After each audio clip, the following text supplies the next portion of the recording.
निश्चितपणे शिक्षण विभाग या सर्व गोष्टींवर लक्ष ठेवून आहे। मला वाटतं की आत्ताच अर्ध्या तासापूर्वी माननीय उपमुख्यमंत्री महोदय एकनाथजी शिंदे साहेबांचा फोन आलेला आणि एका तालुक्यातनं त्यांना फोन गेला होता की 12वीचे फॉर्म भरण्याची उद्याची शेवटची मुदत होती आणि तिथल्या विद्यार्थ्यांनी पालकांनी त्यांना विनंती केली की ही मुदत वाढवा।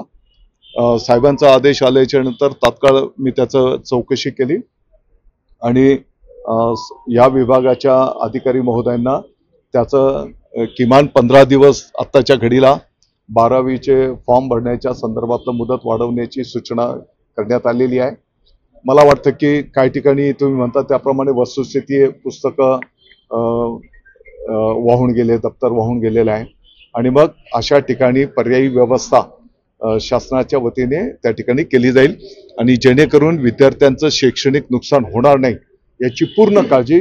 काही ठिकाणी शाळेच्या इमारतीचं नुकसान झालं आहे, त्या सर्व गोष्टींवर आम्ही लक्ष ठेवून आहोत।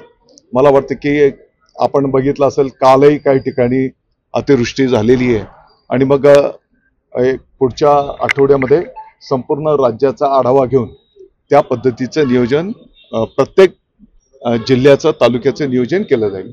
आदिशक्ती तू जयोस्तुते, आदिशक्ती तू जयोस्तुते। सामाजिक, सांस्कृतिक, वैद्यकीय, राजकीय, शैक्षणिक, औद्योगिक आदी विविध क्षेत्रातील महिला आज आघाडीवर आहेत। शारदीय नवरात्रोत्सवानिमित्त टॉप न्यूज मराठीवर पहा आधुनिक युगातल्या नवदुर्गांच्या मुलाखतींचा विशेष कार्यक्रम आदिशक्ती तू जयोस्तुते।